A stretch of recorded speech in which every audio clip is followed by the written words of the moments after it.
Today I'm going to show you how to play Karenina in under 10 seconds. All you need to do is hold attack, and if you did it right, it'll look something like this. Ready? Set! 3, 2, 1! Let it rip!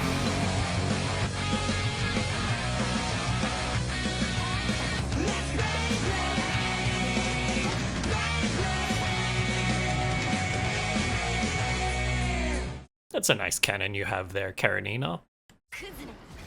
Karen, that's not how you use... never mind. Oh good, I see you got a hammer. Karen, why?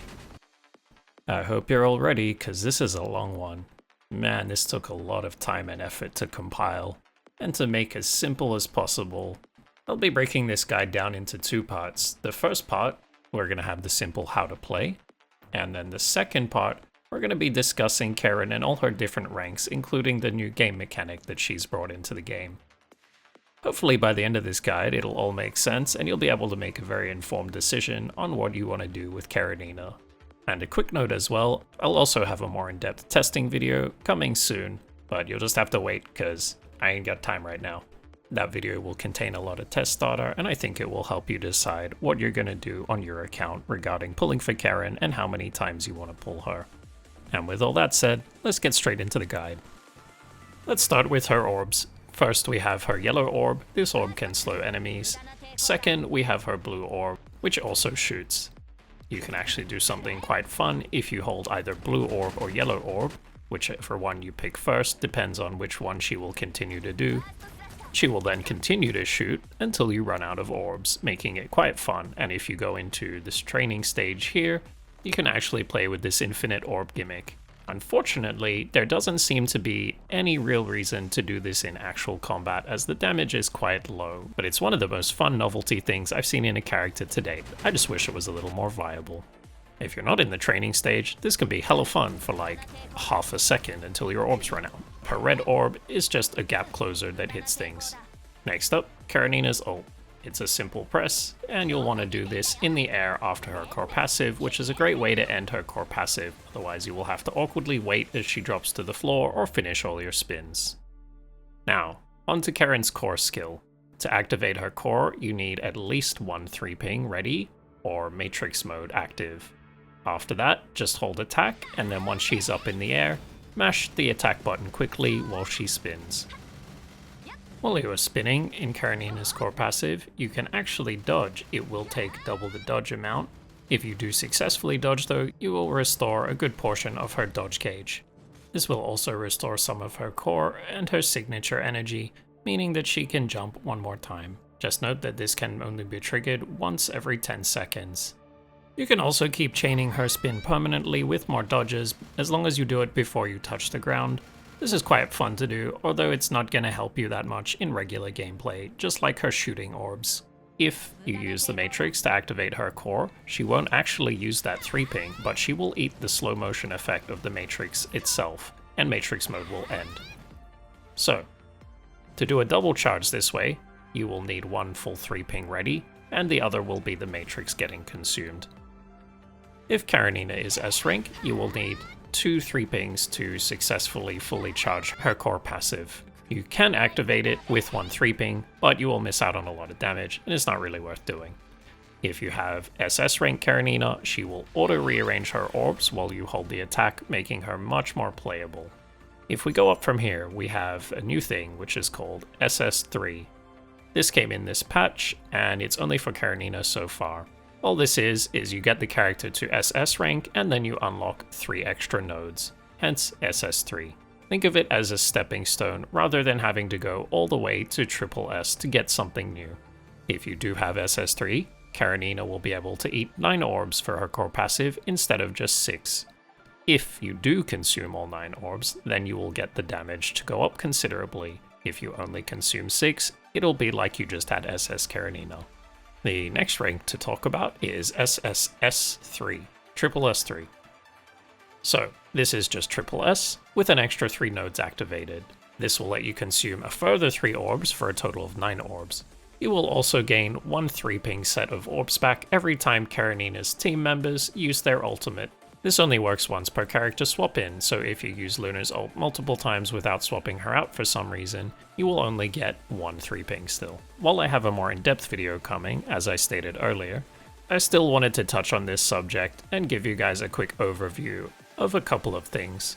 One is her comparison to the other dark tanks, and the other thing is, how many S's are enough when you're thinking of ranking her up? Karenina is certainly best with her 6-star weapon because of the ultimate charge ability, making her rotation much quicker and much more fun to play. As for SS, it makes her much more playable due to less orb melding as it auto-rearranges the orbs for you. As Karenina is fine for a QTE bot and is better than Kamui, as her buff lasts for double the time, 12 seconds for Karenina versus 6 seconds for Kamui. She also decreases dark resistance by an extra 5% over Kamui if they are both at S rank. Karenina's would be 15% and Kamui's is 10%. As for 21, you would want her at triple S rank, and she has the same buff as Kamui, but her buff only lasts 5 seconds. At S rank with her 6-star weapon, Karenina has 25% dark resistance shred for 12 seconds. Kamui can do the same thing if you get him to SS, but you will also have to make sure you spend time to get him into his ultimate form at the beginning of the match before swapping him out to be a QTE bot. Now, moving along to Karenina's ranks. If you want to have fun and enjoy playing Karenina, I found that SS with her 6-star weapon is a good place to enjoy playing her. If you want to play Karenina on the field in competitive modes, you will need to get her to at least SS3. This simply means pulling for her twice and getting all her pain cage shards, or pulling for her a third time instead of the pain cage shards. Although SS3 is much stronger than double S, you still need to ping all 9 orbs for the extra damage. Because of this, I felt that SS3 Karen needed the weapon resonance, deadline timing for the extra orbs, or it still felt pretty cope to be honest. If you have deadline timing though, you should hopefully get back 3 orbs every single rotation while using 9. This means that it puts her more at the level of SS Karen but with the extra damage, so every rotation you're only at a loss of 6 orbs rather than 9. The problem with this is usually you would want to have a single resonance be Tenebrion Shock, which gives an extra 8% Dark Shred for Karenina, so you will need to consider which one to use or go for a second resonance. At triple S3, you get a 3-ping set of orbs every time one of your team members uses their ult. If you use the normal Dark Team rotation, then you will get 6 orbs, 3 for Luna's ult and 3 for Selena's ult. If you also have the deadline timing resonance, you should normally end up with 9 orbs on every rotation, since triple S3 uses 12 orbs for its full power, which I felt was much more sustainable. At this stage, you're technically missing 3 less orbs than the previous ranks for every rotation.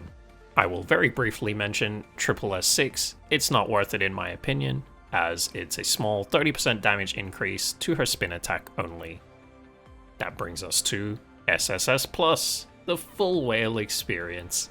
If you really feel the need for full ease mode Karen, SSS Plus has you covered.